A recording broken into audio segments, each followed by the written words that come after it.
Hello दोस्तों, इस video में हम यूपी लेखपाल की जो आंसर की आई है रिवाइज उसके बारे में डिस्कस करेंगे। बहुत सारे एस्पिरेंट को बहुत ज़्यादा कन्फ्यूजन हो रहा है, उन्होंने कुछ डाउट भी पूछे, उनको हमें वीडियो में उनके डाउट को क्लियर करने की कोशिश करेंगे।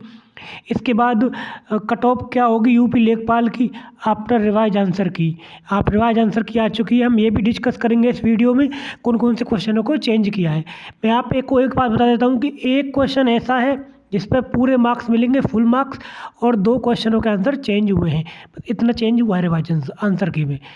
इसके बाद हमें देखते हैं, जैसे एक ये एस्पिरेंट है काजल जी, इन्होंने कहा है कि इनके 70.25 मार्क्स बन रहे हैं ओबीसी के अंदर, कोई चांस है या नहीं है। तो जैसा कि मैंने आपको पहले भी बोला था कि जिन जिन लोगों ने बहुत बढ़ के अपने मार्क्स बताए हैं वो लोग रिवाइज आंसर की के बाद घट जाएंगे। लेकिन मैं इनको एक ये ज़रूर कहूँगा, डीवी के लिए बहुत अच्छा चांस है इनके पास। फाइनल सिलेक्शन का थोड़ा मुझे मुश्किल लग रहा है, लेकिन डीवी में इनका पूरा चांस है, ये मैं ज़रूर बताऊँगा आपको। हम अगला कमेंट देखेंगे। इन्होंने कहा है कि ये स्टडी मैप सुमित मिश्रा जी हैं, इन्होंने बोला है कि सभी के मार्क्स डिक्रीज हुए हैं। ये बिल्कुल सही बात है। मैंने आपको अपने पहले ही वीडियो में बोला था कि जब लेखपाल की कट ऑफ बनाई थी मैंने उस समय, तो कहा था कि जो लोग 85 प्लस बता रहे हैं ना अपने मार्क्स, जैसे ही आंसर की रिवाइज आएगी तो उसके बाद उनके 75 प्लस मार्क्स हो जाएंगे और बहुत लोगों के 75 प्लस से भी डिक्रीज हो जाएंगे, क्योंकि अपनी मर्जी से इन्होंने हर क्वेश्चन को सही माना है और अपनी मर्जी से ही इन्होंने हर क्वेश्चन को गलत माना है। जैसे कि आपने देखा होगा कि एक योजना थी उज्ज्वला, उसकी मीनिंग में कुछ डिफरेंट था तो उसको लोगों ने गलत मान लिया, जबकि आयोग ने उसको बिल्कुल नहीं माना है। वो हम डिस्कस करेंगे इसमें। तो इसके बाद एक एस्पिरेंट का और भी कन्फ्यूजन वाला क्लियर है क्वेश्चन है कि कार्तिक जी, इन्होंने कहा है कि जिसने फुल मार्क्स वाला क्वेश्चन अटेम्प्ट ही नहीं किया है कि उसको पूरे मार्क्स मिलेंगे, नहीं मिलेंगे, क्योंकि ये आयोग की पॉलिसी है, किसी भी आयोग की पॉलिसी है। मैं माफ़ी चाहता हूँ अगर कहीं आप मुझे ब्लेम करें, मेरी पॉलिसी नहीं है, क्योंकि आयोगों ने, कोई भी आयोग है, चाहे वो यूपी पीसीएस है या यूपी ट्रिपल एस या रेलवे, कोई भी है, जहाँ पर भी आपको पूरे मार्क्स मिलते हैं, जिस क्वेश्चन को डिलीट किया जाता है उस पर पूरे मार्क्स उसी को मिलते हैं जिसने उसको अटेम्प्ट किया है। अगर आपने वो अटेम्प्ट नहीं किया तो पूरे मार्क्स नहीं मिलेंगे, ये ध्यान रखना इस बात को। इसके बाद इन्होंने एक अमन सिंह जी, इन्होंने कहा है कि सर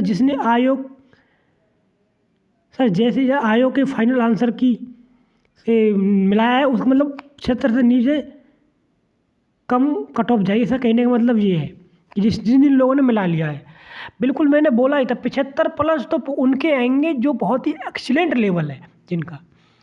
इन्होंने अब एक क्वेश्चन, एक और एस्पिरेंट है, हो नाम है इनका, इन्होंने कहा कि 1.25 और कम कर दिए। अब ये बताइए, ये ऑफिशियल रिवाइज आंसर की के बाद तो घटना ही थे मार्क्स।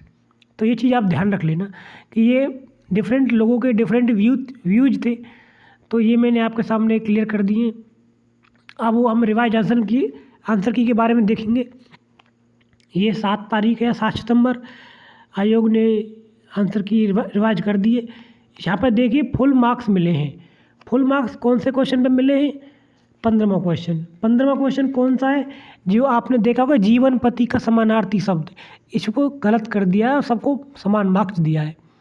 इसके बाद एक क्वेश्चन है 21वें का आंसर बी माना है, पहले इसका आंसर डी था।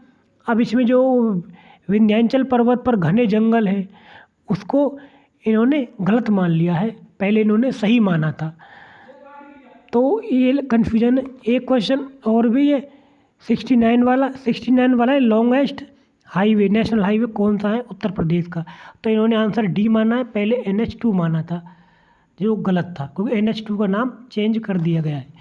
तो ये चीज़ है, तो ये हो गई आंसर की से संबंधित चीज़ें। अब हम बात करते हैं, ये एक मेरा इनिशिएटिव है UPSC knowledge group, Telegram group. अगर आपको अच्छा लगे तो आप ज्वाइन कर सकते हैं। यहाँ पर आपको कोई भी मटेरियल फ्री में मिलता है, आप मांगोगे तो। इसके साथ हम बहुत अच्छे अच्छे क्वेश्चन भी अपलोड करते हैं, तो आप देख सकते हैं क्वेश्चनों को। तो हम आंसर की के बारे में देखते हैं, कट ऑफ के बारे में किसी भी पेपर की जो कट ऑफ है वो 3-4 चीज़ों पर डिपेंड करती है। नंबर ऑफ़ वैकेंसी, आप जानते हैं कि वैकेंसी यूपी ट्रिपल एससी के लेखपाल के 2022 के पेपर में बहुत ज़्यादा हैं। 8085 वैकेंसी हैं, जो इतनी कम वैकेंसी नहीं है। यहाँ आप देख सकते हैं कि जनरल के अंदर 3271 है, ओबीसी के अंदर 2174, यहाँ पर एससी कैटेगरी के लिए 1690, ईडब्ल्यूएस के लिए 798, एसटी कैटेगरी के लिए 152, फिजिकली चैलेंज के लिए 300 और टोटल बनता है 8085। ईडब्ल्यूएस में इतनी वैकेंसी है कि जितनी लोअर के अंदर नहीं है, जितनी वैकेंसी फॉरेस्ट गार्ड के पेपर में नहीं है। फॉरेस्ट गार्ड में थी 655 और यहाँ पर टोटल इतनी वैकेंसी आई है। और जो कि पेपर का पैटर्न की हम बात करें, पेपर का पैटर्न दोनों का सेम टू सेम है, क्योंकि आप देख सकते हैं पेपर का पैटर्न के बारे में। हिंदी जिनकी बहुत अच्छी है, मैं एक्सीलेंट लेवल की बात कर रहा हूँ, उन्होंने के 20 से 22 मार्क्स से फालतू नहीं आ सकते और इसका रीज़न है नेगेटिव मार्किंग। और अब बात करते हैं मैथ की। मैथ जिन्होंने एनटीपीसी और एसएससी सीजीएल की बहुत अच्छी मैथ की हुई है, उनको 20 से 22 मार्क्स मिल सकते हैं। लेकिन ये भी बिल्कुल हम नहीं कह सकते जिनकी मैथ में इतने मार्क्स हैं उनको हिंदी में भी इतने मार्क्स होंगे। अब हम बात ग्रामीण परिवेश की करेंगे और जीएस की करेंगे। जीएस में आप चाहे कितना भी पढ़ लो, क्योंकि हर चीज़ कुछ भी वो पूछ सकते हैं, सिलेबस से सब चीज़ बाहर होती है, सिलेबस में कुछ होता नहीं है। तो अगर आप बहुत अच्छे एस्पिरेंट हैं तो 18 से 20 आपके आ रहे हैं नेगेटिव मार्किंग करके, तो आप ये समझ लेना बहुत एक्सीलेंट लेवल की ग्रामीण परिवेश और जीएस है आपकी। तो ये मेरी तरफ से पेपर का एनालिसिस था। अब हम बात करते हैं तीसरा, compare to PAT.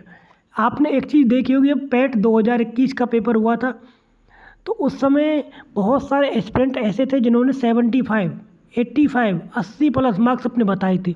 But unfortunate उनके साथ ये चीज़ रही कि वो लोग लेखपाल की भर्ती के लिए एलिजिबल नहीं हो पाए।